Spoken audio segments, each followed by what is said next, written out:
Bincang-bincang seru dengan narasumber yang kece. Saatnya Bisikan Lulu. Bisik-bisik asyik, anti julid.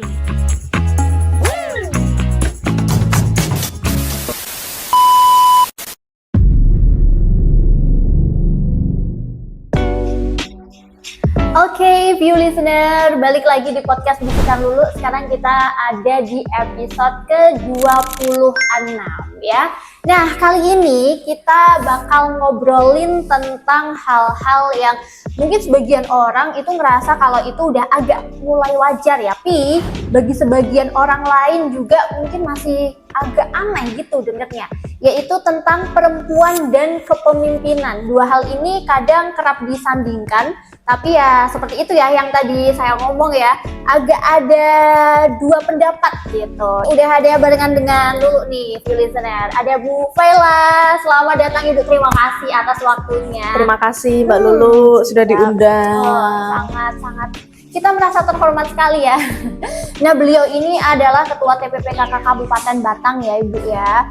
Saya itu kagum banget dengan kepemimpinan beliau juga. Walaupun saya belum pernah ketemu langsung sama ibu, tapi rasanya kalau ngelihat di sosmed itu, auranya terpancar gitu. Aura tegasnya sih, kalau menurut saya. Kita kan hari ini bakal ngomongin tentang perempuan dan kepemimpinan ya, yang tentu jalannya itu nggak selalu mulus ya kan. Sebenarnya kalau kita ngomongin tentang kepemimpinan itu bukan hanya kemampuannya aja, tapi tentang keberanian kita juga harus mengambil keputusan di tengah keraguan.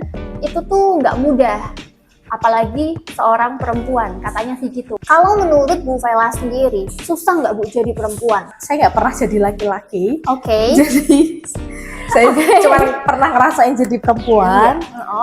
Tapi memang yang saya lihat perempuan itu kan punya banyak peran. Kita dapat ekspektasi untuk bisa mengelola rumah tangga, anak-anak, suami, urusan domestik di rumah. As a human, kita juga punya aspirasi kita sendiri, pengen self-actualization, begitu kan. Jadi banyak sekali, apalagi sekarang perempuan-perempuan yang juga bekerja gitu. Nah, banyaknya peran ini sebagai ibu rumah tangga, sebagai istri, sebagai mamah, sebagai orang yang bekerja, belum anggota PKK gitu kan, atau yang aktif di organisasi apapun, belum sebagai anak, kita juga masih punya orang tua. Betul. Banyak peran ini itu yang membuat kita kadang-kala ngerasa overwhelmed gitu. Kalau saya lihat banyak urusan domestik ini di banyak keluarga itu yang masih menitik beratkan pada peran ibu. Itu yang membuat perempuan itu kadang-kadang overwhelmed dan capek sekali bahwa ekspektasi kita dituntut 100% di semua peran tersebut gitu. Sekarang kan kita kalau anak-anak Gen Z gitu ya udah mulai aware sama yang namanya patriarki dan lain sebagainya. Tapi cara pandang perempuan atau anak Gen Z sama orang dulu itu sama atau beda nih Bu? Kayaknya beda ya. Beda ya? Mbak Lulu Gen Z ya? Iya. Mbak Lulu aku milenial. Tapi masih nyambung. Masih nyambung. Kalau milenial. Emang beda sih. Cuman kita patut garis bawahi. Saya rasa di zaman dulu tantangannya itu juga beda dengan sekarang begitu kan. Iya betul. As a mom ya, di zaman dulu ada komunitas yang banyak membantu. Sekarang itu kan udah semakin individual gitu kan, rumah per rumah, jadi benar-benar sedikit support sistemnya itu jauh lebih sedikit yang available, diterima. Dan nggak apa-apa, perempuan memang udah tugasnya nyetrikain baju, kemudian mengutin kaos kakinya suami gitu kan, baru dimasukin ke trash bin gitu kan, laundry bin, kemudian ngerjain PR anak sekolah sama anak, ngajarin anak. Dan zaman dulu juga perempuan nggak banyak yang bekerja kan. Iya, lebih zaman sekarang dengan tuntutan zaman, ada yang karena terpaksa, karena kalau mamahnya nggak kerja, kebutuhan bulanan nggak bisa tercukupi. Kalau mamahnya nggak kerja, masa depan anak, masa depan keluarga itu nggak bisa optimal. Makanya mama juga sekarang banyak yang dituntut untuk bekerja begitu. Nah, karena itu kalau udah bekerja itu kan kita nggak bisa expect mamah ini bisa 100% juga perform di rumah, versus dulu misalkan ibu-ibu yang memang fokusnya hanya di rumah begitu kan. Bukan hanya ya, di rumah itu juga capek banget. Iya. Honestly, menurut Iya. saya, kalau menurut saya pribadi lebih capek di rumah seharian sama anak-anak gitu kan, daripada selang-seling. Oh, soalnya nggak ada liburnya juga ya kalau di rumah. Ya, dan kayak harus fokus banget. Kita baru bantuin anak yang ini, anak yang satu udah manjat meja misalkan. Jadi kayak bener-bener Iya. it's a kerjaan yang sangat tough menurut saya sebagai ibu rumah tangga, full time mom di rumah itu juga sangat capek sih. Tapi emang dari dulu Bu Vela ini tuh memang pengen jadi karir mom gitu ya? Ada nggak kepikiran, udahlah jadi ibu rumah tangga waktu dulu? Oh ya, pasti. Oh, ada? Ada. Oh, oke. Ada ketika masa-masa ketika capek gitu kan, udahlah aku mau full di rumah aja.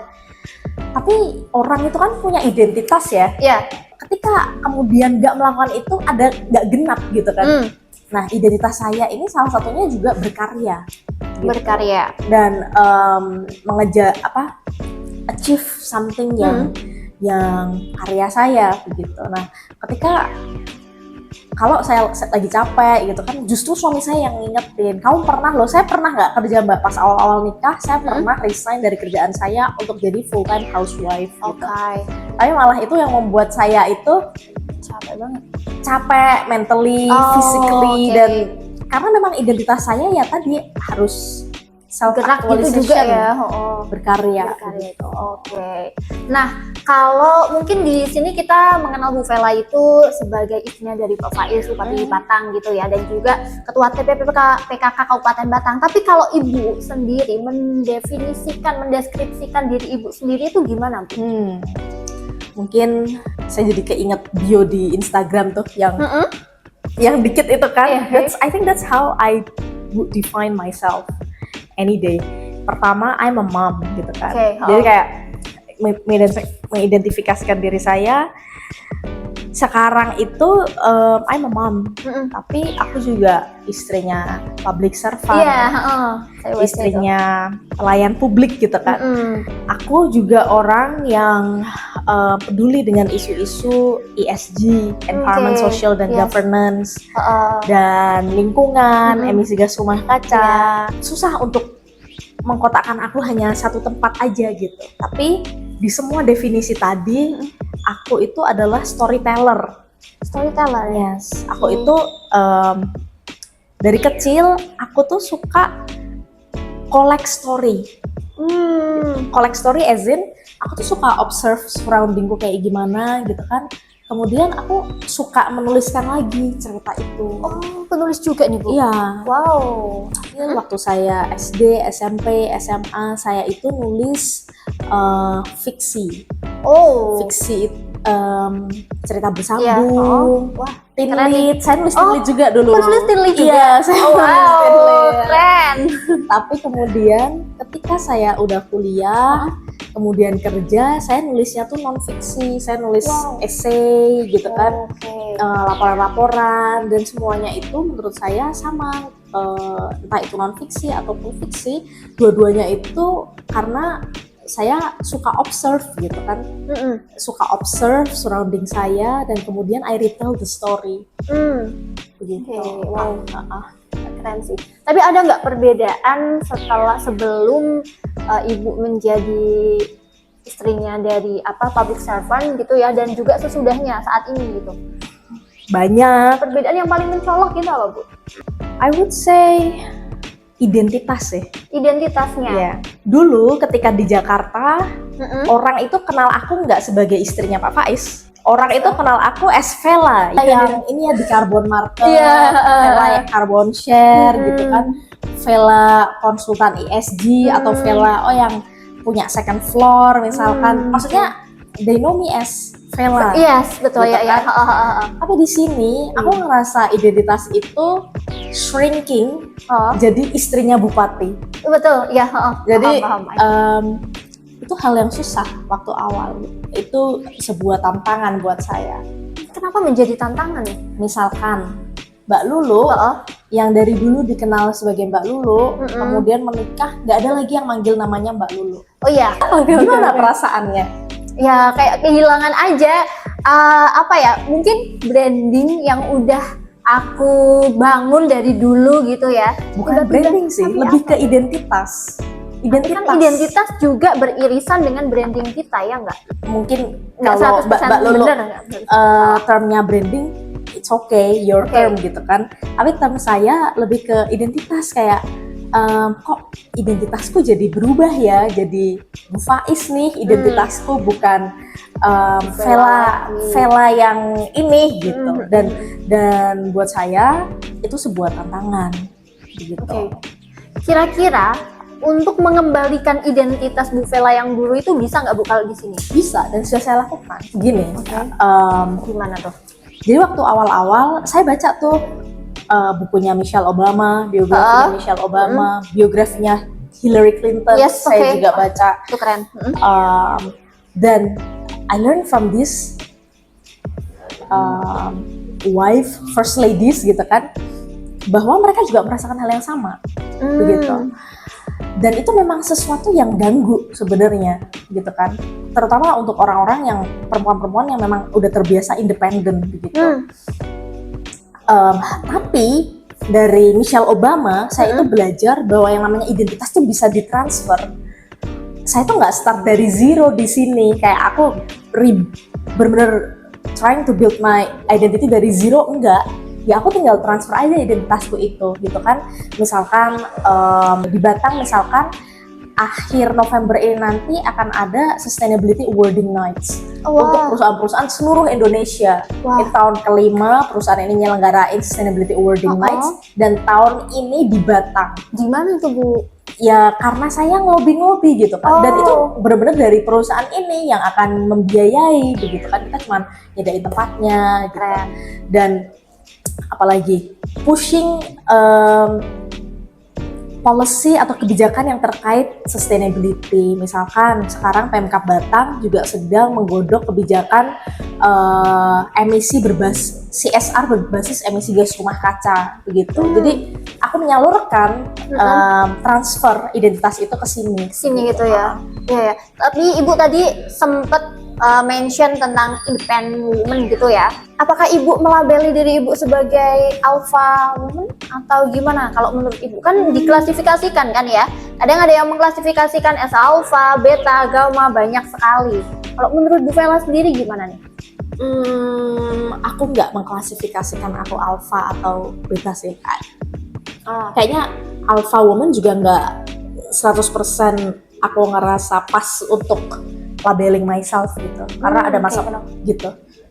Oke, tapi dulu sempat kepikiran nggak sih bakal terjun ke dunia kepemimpinan seperti ini? Udah sering ya, udah biasa ya? Nggak terbayangkan sih, justru kita itu tidak ngerasa akan seperti ini jalannya. Jadi kaget juga sebenarnya. Lumayan kaget ya? Iya, tapi kalau soal nggak ini, karena dari dulu tuh even sebelum kita menikah gitu kan, kita ngerasanya ya kita akan selalu di private sector, nggak di public sector seperti ini. Tapi emang nggak pengen Bu, dari dulu itu nggak ada kepengenan buat? Nggak ada ya? Dari dulu saya nggak ada kepengenan. Dulu cita-citanya apa sih Bu? Penasaran deh saya. Punya perusahaan yang sukses. Oh, punya perusahaan yang sukses. Oke. Kirain pengen menjadi ya pemimpin. Ada nggak tapi? Menurut saya pemimpin itu nggak cuma di pemerintahan, di perusahaan-perusahaan kan juga pemimpin itu. Oke, definisi pemimpin menurut Bu Vela nih. Jadi pemimpin itu kan sebenarnya adalah peran ya, dan skill pemimpin itu bisa diaplikasikan di mana-mana sebenarnya. Jadi pemimpin itu yang nggak hanya konotasinya adalah yang memimpin suatu daerah ya, bukan seperti itu. Kalau itu lebih ke pemimpin publik kan berarti. Benar. Kan. Tantangannya apa nih Bu? Kalau Ibu sebagai berarti kan bisa dikatakan pemimpin perempuannya Batang gitu ya. Kayak wajahnya dari perempuan di Batang. Tantangan yang paling besar menjadi seorang pemimpin perempuan itu apa? Pertama, kalau kita gali lagi, untuk menjadi pemimpin yang bagus, yang ideal itu kan pertama harus punya skill mendengarkan ya. Jadi kan berbicara ya, mendengarkan ya. Menurut aku to be a good leader, we must be a good listener. Oke. Jadi aku lihat pemimpin-pemimpin yang bagus itu pasti pendengar yang bagus. Dan ini adalah tantangannya juga untuk jadi pemimpin yang bagus di suatu daerah. Pertama itu kan harus mendengarkan kan, a good listener. Tapi tantangannya adalah yang kita dengar a good listener, tapi yang kita dengar ini bener apa enggak sih? Ngerti nggak? Karena banyak orang yang bisikin kita gitu kan. Yang bener ini yang mana? Benar. Jadi a good listener, dan yang kedua harus bisa memfilter. Jadi emang harus bisa mengobserve.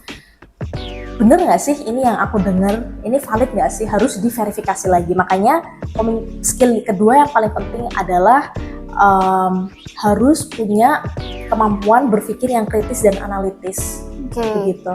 Jadi nggak semua yang didengar itu benar. Harus pinter-pinter nyaring ya. Bener, harus pinter-pinter nyaring. Kemudian yang ketiga, for us, kemampuan yang kritis dan analitis ini kita harus rajin belajar. Bagaimanapun rajin baca. Ada satu podcast yang bagus. Jadi ini podcast yang narasumbernya itu adalah mantan secret agent di US, di Amerika. Dia bilang almost all US president, Barack Obama, Bill Clinton, mereka ini selalu baca banyak. Setiap hari itu selalu dialokasikan waktu untuk baca source materi-materi sebelum mereka itu decide something, begitu.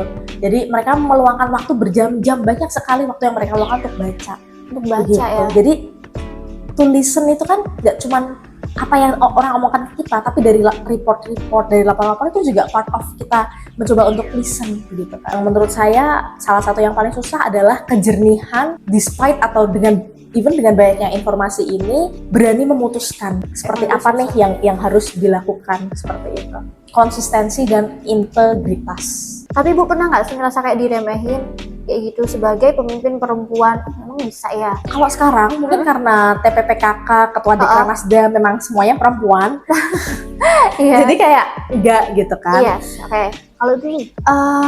Tapi dulu gitu kan, itu hal yang masih sering dijumpai sebenarnya. Udah orang tuh tapi udah nggak yang kaget ada pemimpin perempuan tuh, orang udah nggak kaget. Tapi memang masih ada beberapa judgement gitu kan. Kalau pemimpin perempuan, atau nggak usah sampai pemimpin deh, pekerja yang perempuan itu ada judgementnya sendiri, atau manager level, atau yang udah ada inilah, perempuan itu biasanya ada judgement sendiri gitu, diskriminasi. Kalau dulu yang pernah Bu Vela dapetin? Saya nggak pernah. Nggak pernah ya? Alhamdulillahnya nggak pernah ya. Atau mungkin saya yang nggak sensitif juga bisa aja sih. Iya. Mungkin orang-orang emang udah mengakui kemampuannya Bu Vela gitu kali ya. Kalau menurut Bu Vela, di Batang sendiri itu kalau ngomongin tentang kepemimpinan seorang perempuan yang memimpin, itu gimana Bu pandangan masyarakat Batang? Sebelum suami saya bupatinya kan Bulani ya, PJ Bupati PJ-nya ya, perempuan. Iya. Sekarang pun PJ Sekdanya perempuan di Batang. Jadi memang at the very least di pimpinan-pimpinan begitu kan, mereka sudah familiar dipimpin perempuan. Kalau itu kan kita nggak bisa menolak ya, berarti bukan kita yang memilih. Iya kan, kalau kayak PJ, kepala dinas dan lain sebagainya itu memang udah ditunjuk gitu. Dan mungkin masyarakat ya udah nggak bisa apa-apa juga gitu loh. Tapi kalau semisal kita dihadapkan dengan pemilihan yang awal bupatinya itu mungkin perempuan, kayaknya orang-orang pasti bakal milih udahlah yang cowok aja. Setuju nggak Bu kalau di Batang masih kayak gitu? Saya nggak punya data point untuk bilang Batang akan seperti itu apa enggak. Maksudnya kalau misalkan ada perempuan yang kemudian nyalon bupati gitu kan, maksudnya apakah akan dipilih apa enggak? Menurut aku sekarang orang itu udah lebih terbuka. Jadi kalau misalkan perempuannya ini dia punya added value yang lain, dia pintar, kemudian dia juga cara komunikasinya bagus, kemudian dia baik begitu kan, dia enak untuk diajakin ngobrol, mungkin dia bisa menang begitu.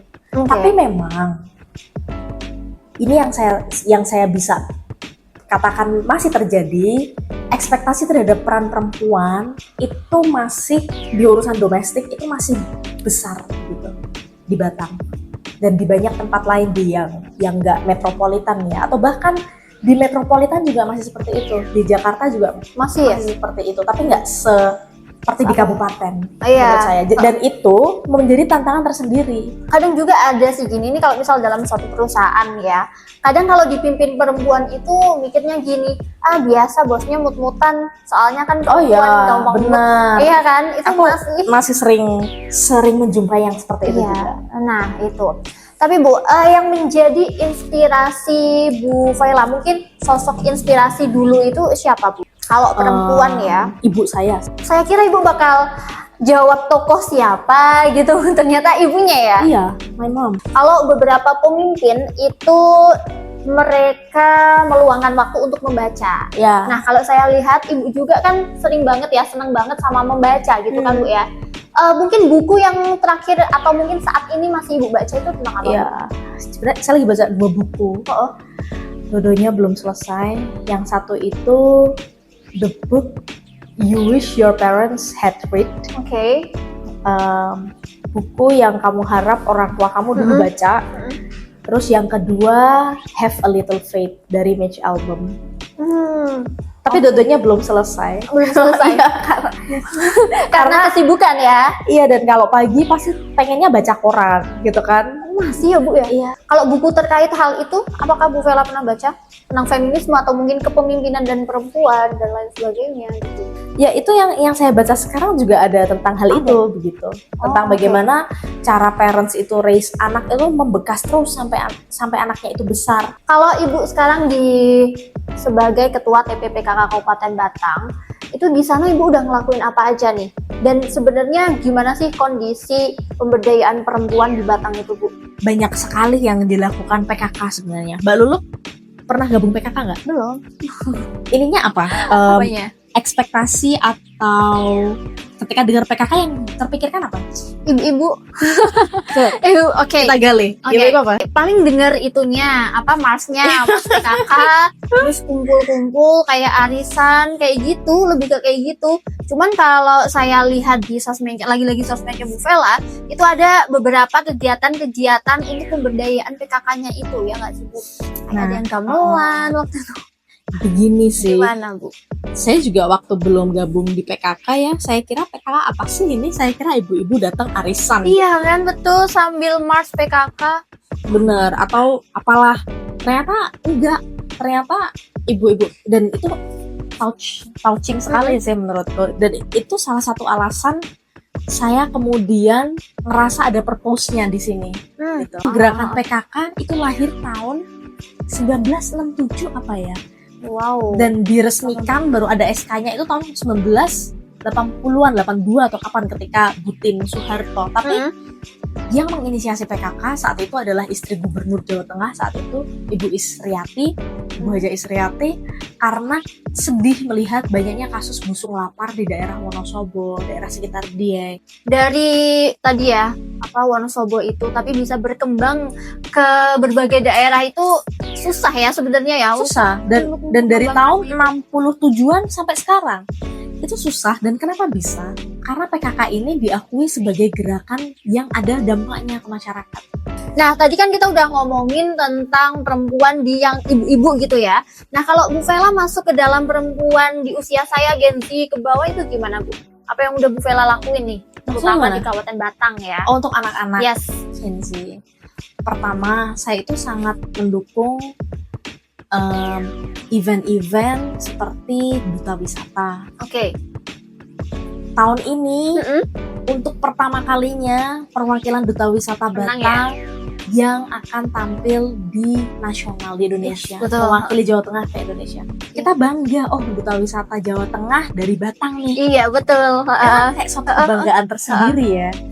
Dengan forum anak, saya juga sering berdiskusi dengan mereka, dan kita juga ada program yang akhir pekan, di suatu akhir pekan kita akan ada mainan-mainan, rumah dinas dibuka, anak-anak bisa main-main di sana dengan mainan-mainan tradisional seperti itu.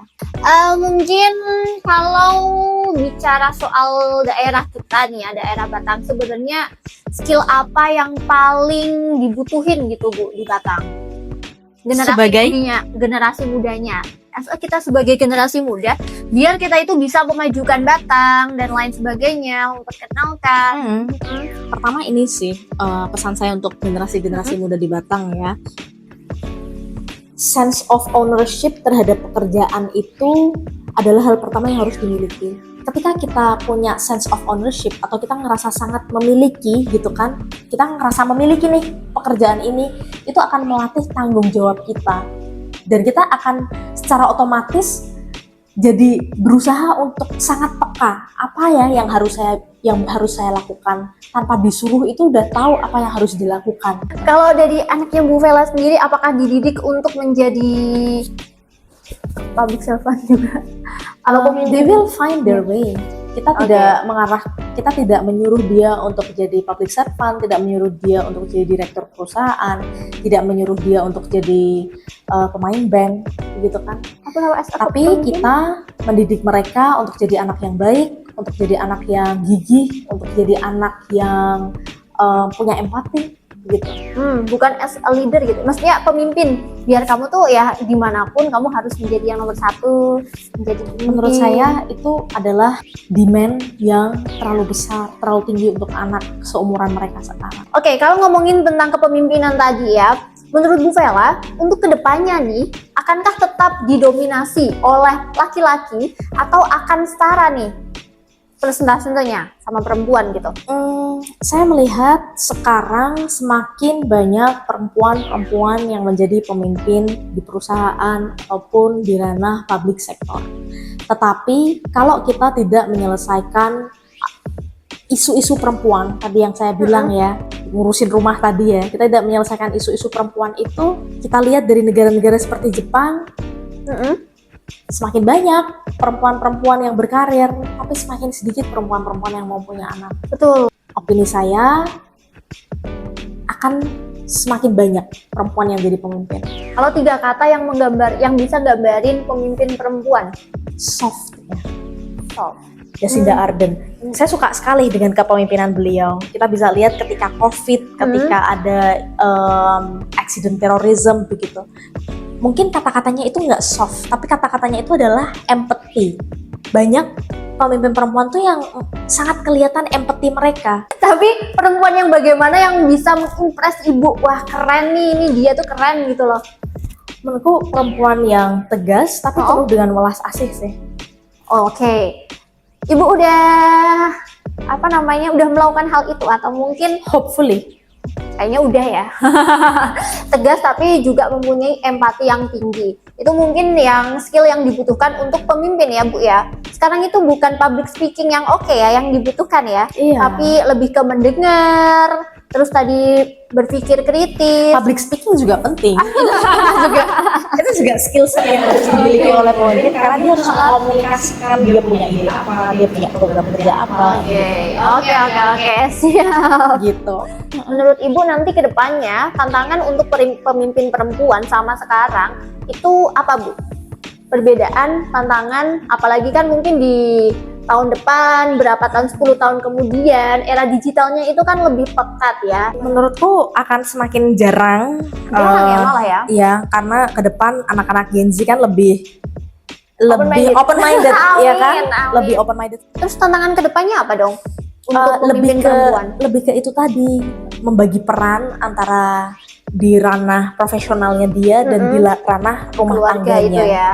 Menurutku at one point hampir semua ibu yang bekerja, yang berkarir di luar, yang beraktivitas berkarya di luar rumah tuh pasti mengalami tantangan itu, termasuk saya gitu. Dan itu susah sekali gitu kan, karena kita juga pengen fully present atau hadir untuk anak-anak kita, untuk keluarga kita. Itu juga kita memiliki tuntutan atau kewajiban yang lain begitu. Oke.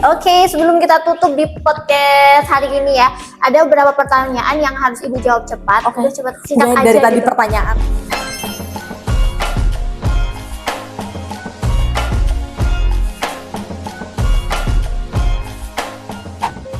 Kalau dengar kata pemimpin perempuan yang langsung muncul di kepala Bu Vela tuh apa? Michelle Obama. Kayaknya ngefans banget ya Bu ya. Ya. Oke, satu kebiasaan kecil yang bikin Ibu tetap tetap waras gitulah ya di tengah padatnya jadwal dan juga tanggung jawab. Olahraga. Olahraga, Ya. bukan membaca. Olahraga lebih membuat waras. Oke. Lebih susah ngatur waktu atau ngatur ego, Bu? Ngatur Ngatur mood ego. tetap ya? Iya. Oke. Mungkin ketika Ibu masih struggle atau burn out sama keadaan gitu ya, kalimat motivasi apa sih yang bikin Ibu itu bisa, oke, aku bisa kok ngelewatin ini, yang sering diucapin ke diri Ibu sendiri? Just do it. Oke, siap. Just do it. Oke, kalau semisal Bu Vela ini dikasih kesempatan untuk istirahat selama mungkin sebulan penuh gitu ya, apa yang bakal Ibu lakuin nih? Lebih milih diam di rumah aja atau mungkin traveling atau tetap berkarya, Bu? Traveling. Oke, siap. Bu, dibalik katanya kan biasanya dibalik cowok ya yang sukses ada istrinya yang mendukung dari belakang. Nah, pun menurut saya begitu juga dengan perempuan ya, dibalik kepemimpinan seorang perempuan ada tim kecil di baliknya yang juga memotivasi beliau. Nah, kalau Ibu sendiri tim kecilnya itu siapa aja, Bu? Saya nggak akan mungkin ya bisa dari dulu di Jakarta pun untuk keluar berkarya kalau saya nggak punya suami yang understanding, suami yang juga menyemangati saya, lalu nggak punya support system, nggak punya susternya anak-anak saya itu udah dari dulu gitu kan, someone that I can trust, yang bisa saya percaya, supir saya begitu kan, kemudian mbak yang di rumah, karena kan ibu saya kan di Kudus, orang tua saya di Kudus gitu, jadi di Kudus dan Demak, jadi tanpa mereka saya nggak mungkin bisa leluasa untuk berkarya di luar rumah begitu. Dan itu adalah privilege saya.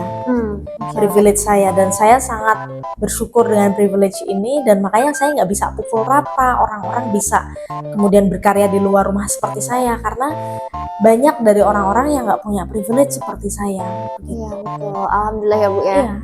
Mendapatkan privilege yang bagus dan Ibu juga bisa memanfaatkan privilege itu dengan baik gitu. Amin. Oke, terima kasih Bu Vela atas waktunya, itu tadi podcast Sama-sama. kita ya. Karena memang kalau menurut Bu Vela nih ya, untuk kedepannya tentang meremehkan kepemimpinan perempuan itu akan terkikis lama-kelamaan. Tapi mungkin tantangannya masih tetap lebih ke peran perempuan ya, membagi peran kita di ranah profesional, kepemimpinan dan lain sebagainya, dan juga ke peran keluarga kita, rumah tangga kita, as mom, terus istri dan lain sebagainya. Oke, terima kasih untuk view listener semuanya. Kita jumpa lagi di podcast Bisikan Lulu episode berikutnya. Bye-bye.